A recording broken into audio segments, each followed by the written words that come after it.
This video is brought to you by the No Fear community. The name Digital Cowboys is very interesting because it has to do with one segment of the United States, and so it evokes a feeling of this very rugged type of individualist. But let's not dwell on that as much. I think the important thing is that when Pekka is talking about the individual who is of the digital age and the new type of skills and competencies and sensitivities, that is important. And in fact, pursuant to your question, I have been an individual who really likes to adopt new technologies. And you might not remember, but my first job actually was working for IBM. I was a technical person working for IBM. That's right. And what I have always found, in fact, I was an expediter working in the sales area, and then we had 029s, which are key punch machines, and 13 and 16 disk packs, and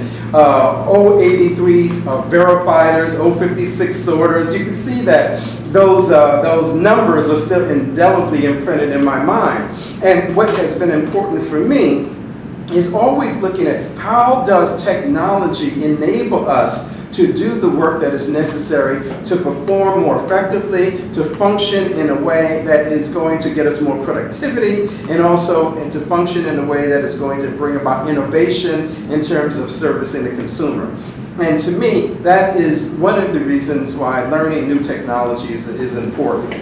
We have moved from an age of transportation to communication, and now we're in the information age, where information is key, and understanding how there are so many facets of data that are coming to us, and we need to find a way to process that data, but also we have to find a way to communicate that data and to boil down the essence of what is important to every individual who needs that information. So it's important that individuals not only master their technical expertise, whatever profession you happen to be in, you have to be able to operate digitally. You have to be able to use those new technologies in order to enhance the way you're doing work, whether you happen to be in the medical field, whether you happen to be an economist, whether you happen to be a lawyer, whether you happen to be a marketing research person. All of those individuals need new tools in order to help them deal with a vast array of data and information that is in front of them, so that way they can use that more effectively to relate to individuals around the world.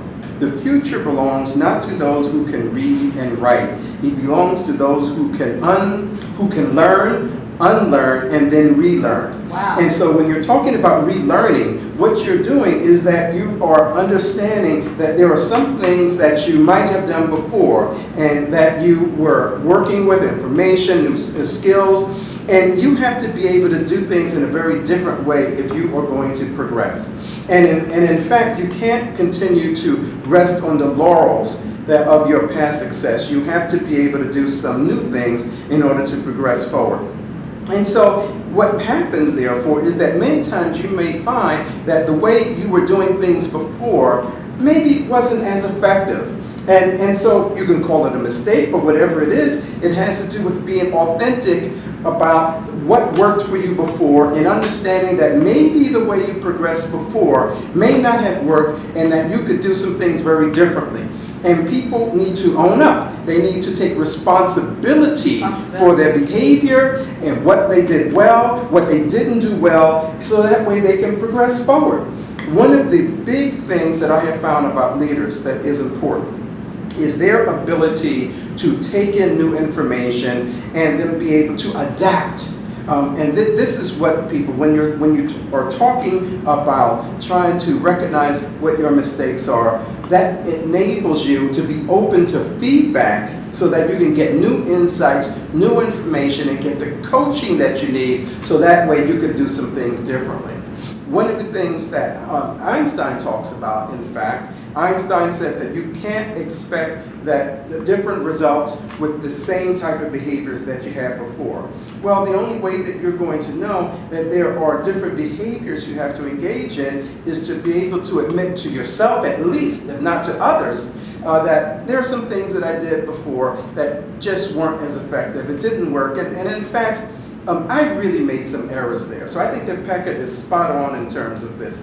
And that has to do with being authentic. And that's where Pekka is talking about in No Fear. Be authentic, because if you are authentic with yourself and also with others, then that is what helps you to grow. The individuals who feel that globalization just has to do with moving goods and the production of goods and services from one country to another in a cheap way, they misunderstand what is happening in the world. The fact is that there is a role that every country plays in the global economy. And if you are going to be effective and productive, you have to be able to be sensitive and take inputs from people from all over the world. There was a time when there was one concept of globalization that states that I will just deal with the individuals in my particular country, and individuals who come from other countries are outside of my borders.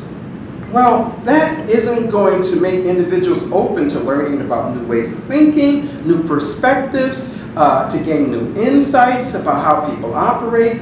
And as I have been working in global organizations, the one thing that global organizations understand is that you have to be able to operate in different areas, in different countries, learn different skills, learn different cultures, learn different customs, and to be able to incorporate that understanding into a way that helps you to produce products in a more effective way and to reach the consumer more effectively.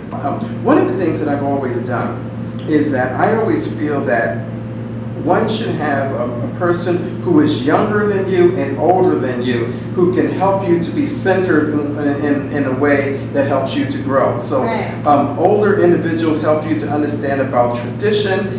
Individuals who are older than you, they help you understand about tradition and what some of the things that worked and some of the things that may not have worked before. And they help to tell you, well, there's a goal, there's a mine there, and you don't want to go there. And so that insight is very helpful.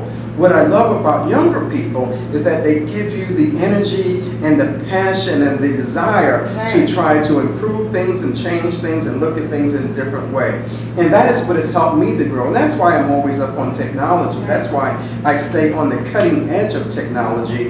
My son has taught me how to use Facebook and Twitter as marketing devices. So I really am into social media now. So I wondered why you were so darn good. Yeah, I'm an early adopter there. And it's because I have been open to the insights and input from younger people. I have some initial concerns with cowboy, not because some of the things that the word cowboy would point out are all bad. It's because that it connotes things that might bring up a different image to people who might be in another part of the world, and that image may not resonate with them in a way that is intended.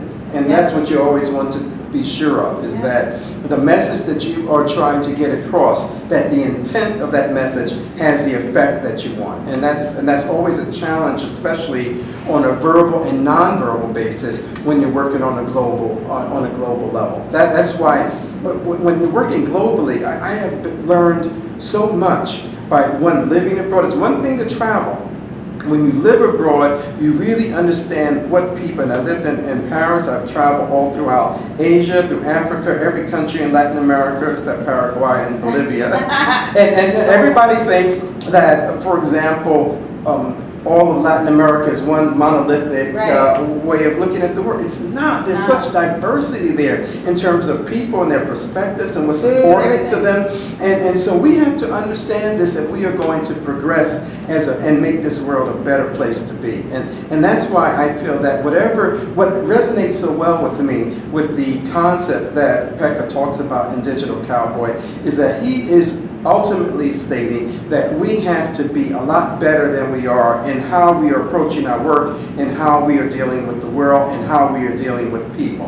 And that's why my book resonates when I talk about being better than you believe, 8 steps to ultimate success, because I know that that is what all of us have to be about if we are going to be better people.